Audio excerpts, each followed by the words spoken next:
अस्सलामुअलैकुम। तो इस वीडियो में हम लोग वाई वाई कनेक्शन का अब एक जो है क्वेश्चन डिस्कस करेंगे। पिछले वीडियो में हम लोगों ने इसकी सारी बेसिक्स जो है वो डिस्कस कर ली थी कि किस तरह से फॉर्मूलाज होते हैं, क्या होता है।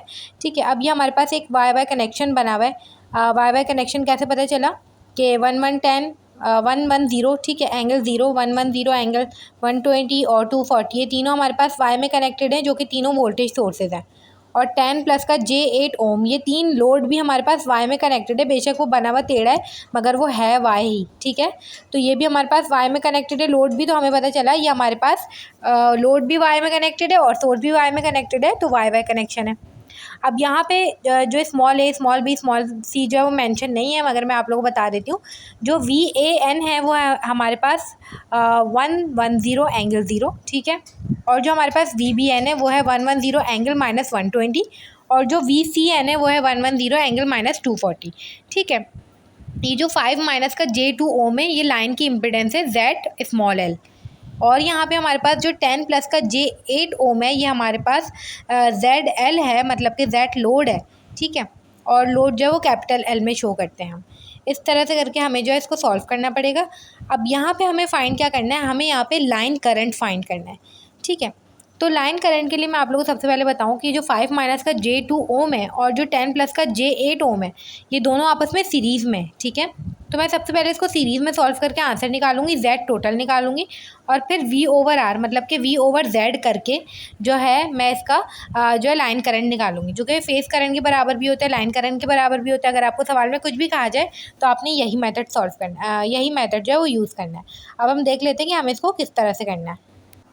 तो अब देखें, हम यहाँ पे इसको हटा लेते हैं और यहाँ पे करंट फाइंड करते हैं। सबसे पहले हमारे पास IA गुजर रहा है, जो कि VAN से गुजरेगा, ठीक है। तो यहाँ पे लिख देते हैं क्वेश्चन, और यहाँ पे जो IA गुजर रहा है वो जो कैपिटल A लिखा हुआ है ना, उस ब्रांच से गुजर रहा है वो IA, तो VAN से होता हुआ आएगा। और ठीक है, ये दोनों इम्पिडेंस जो है वो हमारे पास प्लस होंगी, और V/Z करके हम लोग जो है निकालेंगे। यहाँ पे लिख देते हैं IA निकाल लें सबसे पहले, जो कि हमारे पास आएगा VAN ओवर का Z टोटल से, या ZY जिसे हम कहते हैं, ठीक है। VAN ओवर ZY हमारे पास किस तरह से आएगा, दोनों इम्पिडेंस को प्लस करके, इसको ZL को और Z कैपिटल L को, ठीक है। तो ये जगह ZL प्लस का Z कैपिटल L, ठीक है। इस तरह से हमने इन दोनों को प्लस करके जो है ZY निकालना है। जो VAN है वो हमारे पास 110 एंगल 0, और जो ZY है वो हमारे पास दोनों को प्लस करने से आएगा, जो कि आ जाएगा हमारे पास 5 माइनस का J2 ओम प्लस का 10 J8 से। और इसका जो आंसर है वो यहाँ पे मैं डायरेक्ट लिख देती हूँ, 116.155 एंगल 21.8, ठीक है। अब सिंपल हमारे पास IA आ जाएगा, जो कि होगा 6.81 एंगल -21.8 एम्पेयर।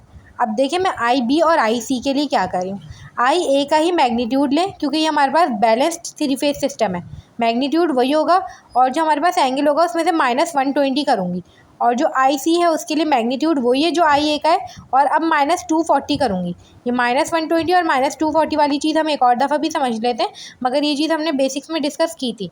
ये हम किस लिए करते हैं कि जब हमारे पास एक लाइन करंट आ गया है, ठीक है, तो लाइन करंट आपस में सारे जो है ना उनका मैग्नीट्यूड सेम होगा, और एंगल जो है ना वो कितने फ़र्क से चल रहा होगा, 120 के फ़र्क से आपस में लीडिंग और लैगिंग का सीन होगा, ठीक है।